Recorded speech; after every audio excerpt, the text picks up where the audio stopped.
improve your mental health, clarity of thought, reaction time, decision-making, mood, motivation, learning and training. Become 1% better at decision-making. Roger Federer went from 1 year where he won 53% of his points to 54% of his points.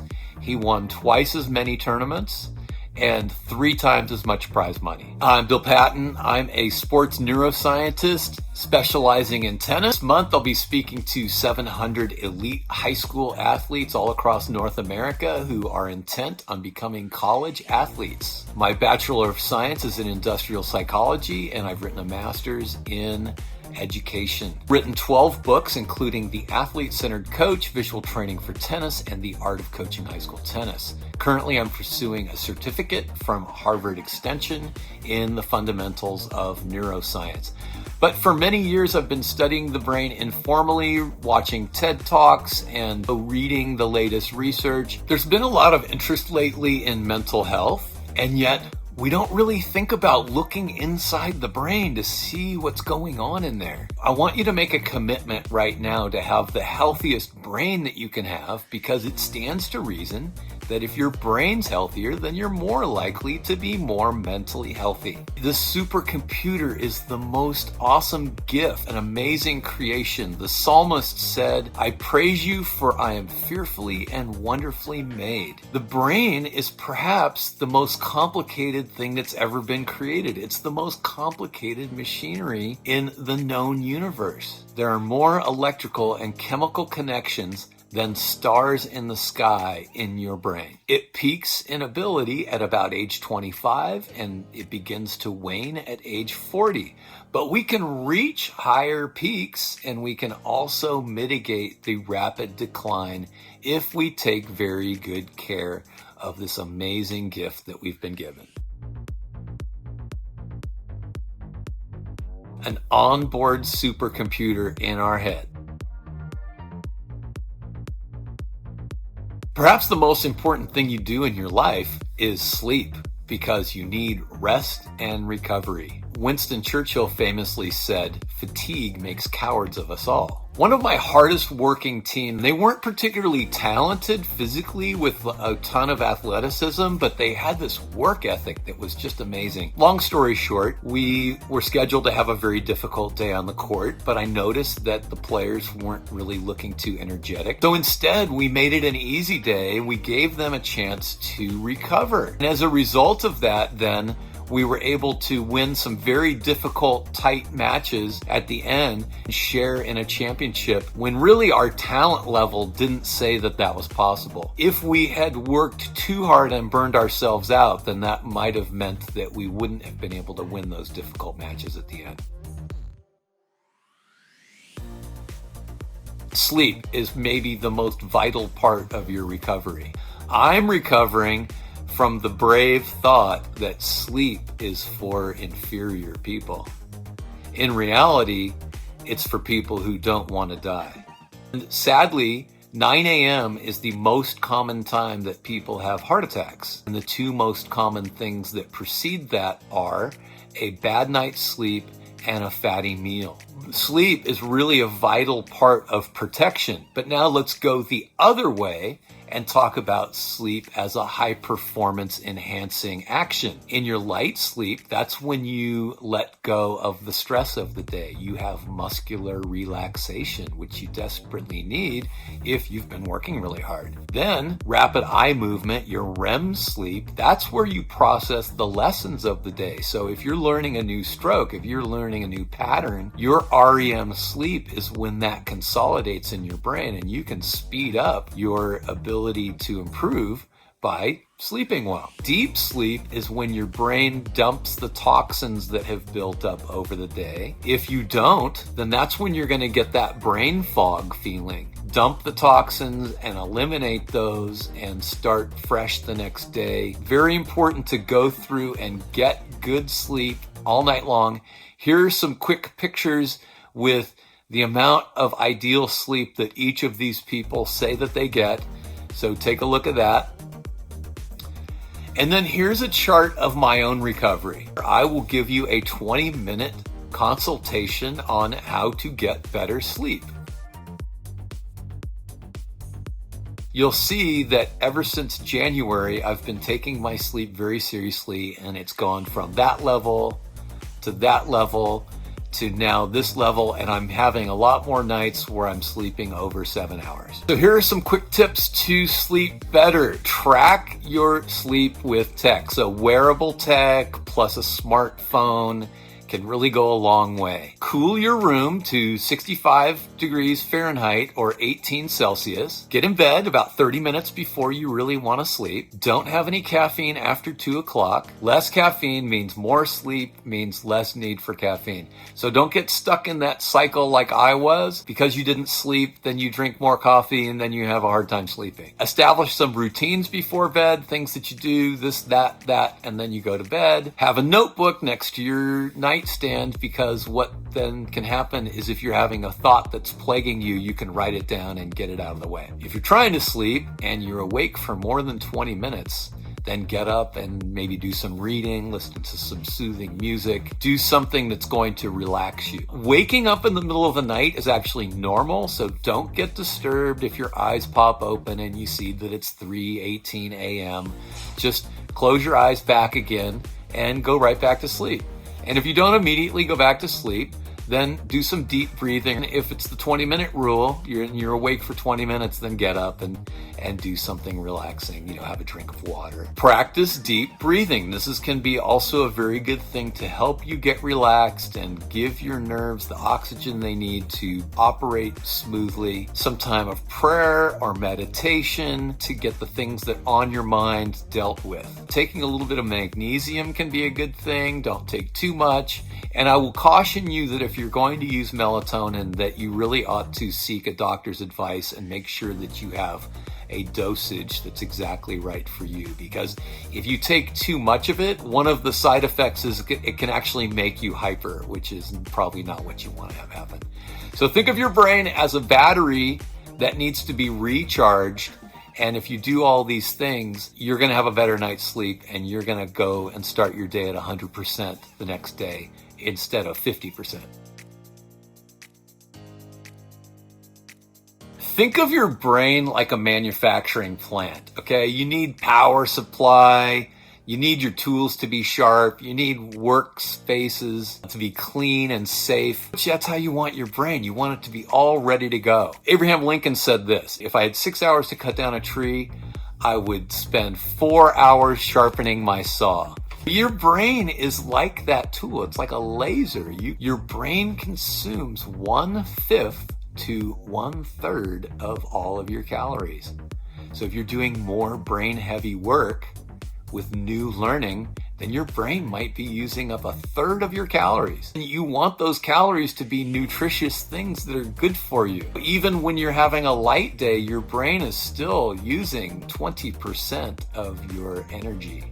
Feed it well. 60% of what your brain does is related to visual processing. These are the nutrients that you need for your brain and your visual system, and they're great for long-term health, great for development, great for $1, you can have my PDF made for you that has all the different food combinations you can choose from.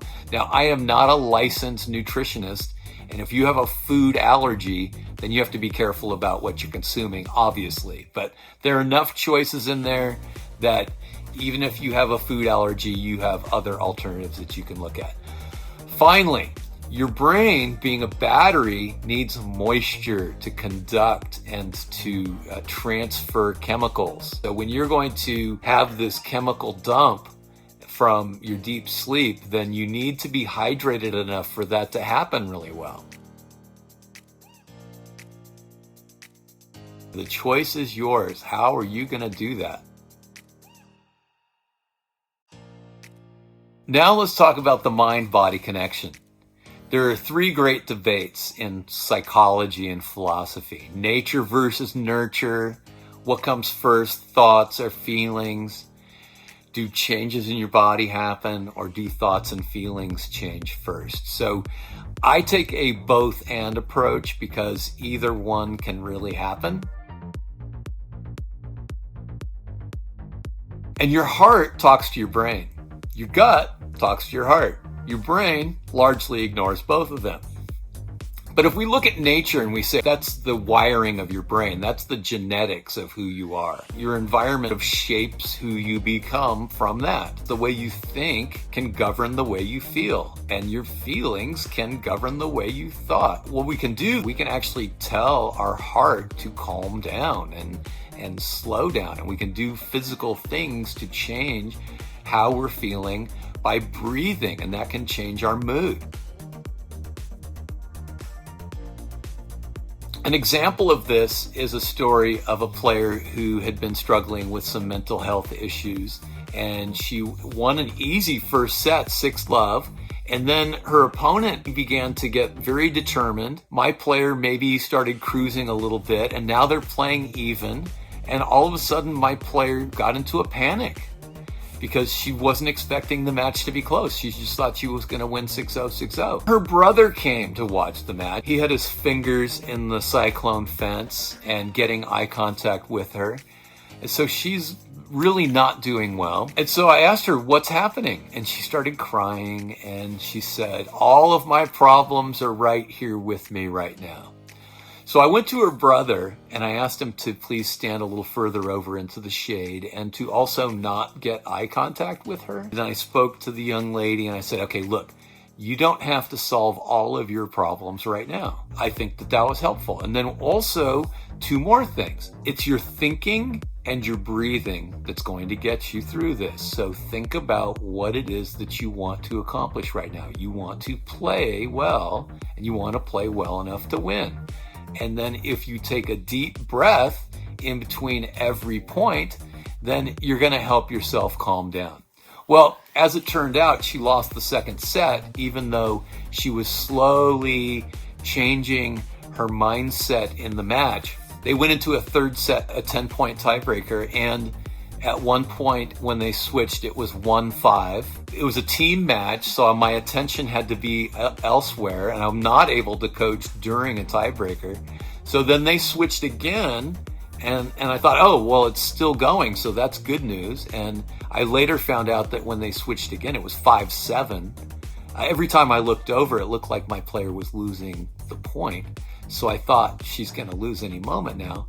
But then when they came off, she had won. It was 10-8. It was really amazing to see how she was able to hold it together just enough to be able to raise the level of her play again, to be able to come out with the W. You can intervene in how you're thinking and feeling by changing a few things, and actually, the coach can help change the environment to make it more friendly to the player. We need to develop our mind, the law of accurate thought put forward by Napoleon Hill. So how we think about things can help guide and facilitate our success in pursuing goals and objectives. Consider this. I ask my players, what is footwork for? What's the purpose? And they say, to get to the ball.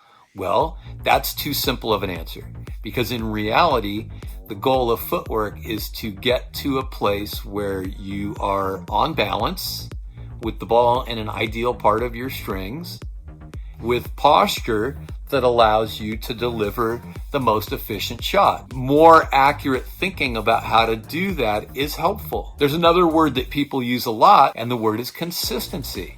So I don't use that word because I've never heard of a person who was happy with their consistency.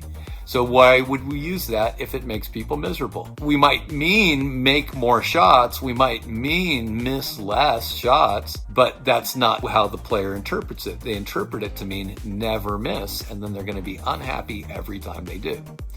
So instead, we can reframe that more accurately by saying, let's help you make more shots in a row. Let's help you to hit the ball where you want to. Here's that target. Let's get you to hit towards that target. And then as you're intentionally doing that, then you're not really thinking so much about obsessing about each particular error. It's a far more effective and accurate thing to create an objective out of. Be definitive in what you're asking for, and know that what you're asking for includes something, excludes all other things, so you have to know what those are. There are 3 levels of your brain. So you have the upper part of your brain, which is your higher thought, and that's where you can get strategic about things. Then you have the mid part of your brain, which is more emotional, and you can get into your beliefs. And you say things like, I can do it, which makes you stronger and more coordinated and all that, right? And then you have the lower brain, the reptilian brain, see ball, hit ball. And ultimately what we want to do is train to the point where play becomes more instinctual and there's almost no thought involved.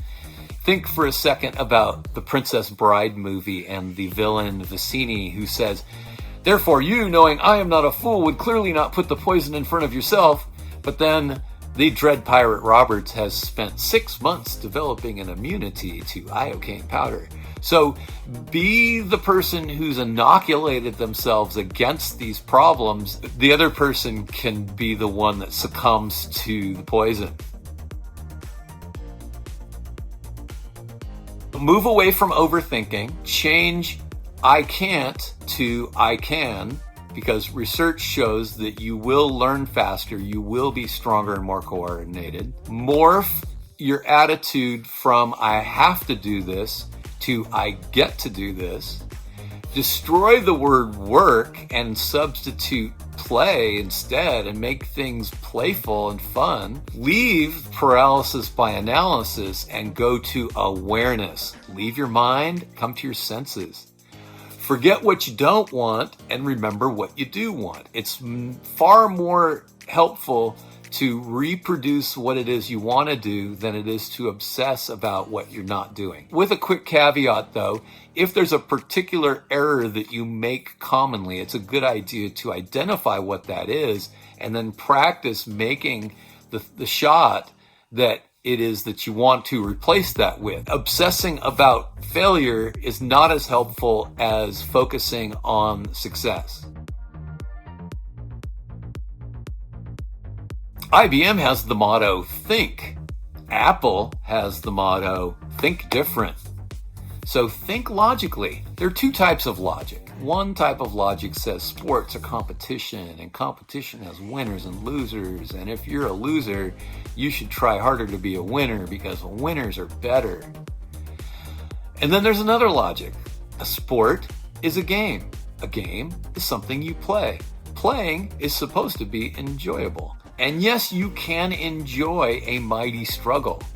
So it's really important to keep it in perspective and to realize that there's joy in the journey in getting where you want to go. Emma Raducanu, the famous notes that got out on social media, point to that she's very process oriented, and that's very wise. Then reason with the people that you have to deal with. Albert Einstein said, never stop questioning. So if you're curious about things like Emma Doyle's going to talk about, then do that. Question, try to understand and get to know people, and you're going to have a better time working together. Another thing to think about with thinking is unitasking is most effective. Some people get lost and spun out of control with too much multitasking, jumping around from one thought to the other. So instead, identify what those thoughts are and say, okay, is this helpful right now? I don't have to think about dinner right now. I don't have to think about the conversation I had earlier. I don't need to think about my homework at this moment. Instead, I'm working on my serve. So all those other things, I'm going to tell them no. You can come back after practice. Eliminate those things quickly and quietly. Tell them a time to come back. And as you learn to manage that, then you have a quieter brain and you can be more fully present and doing the things that you want to do. Which leads us to being fully present. Most errors I see come from people who are carrying problems from the past forward. They're trying to make up for having done something wrong in the past. I had a sports writer friend who used the word redeemed in sports headlines. And I said, there's no redemption. Because if you lost before and you won now, well, you still lost before. That doesn't change. You learn from it. You move forward. Okay, that's good. There's only one who redeems all things. But then there's the other people trying too hard to make the future happen sooner than it naturally will.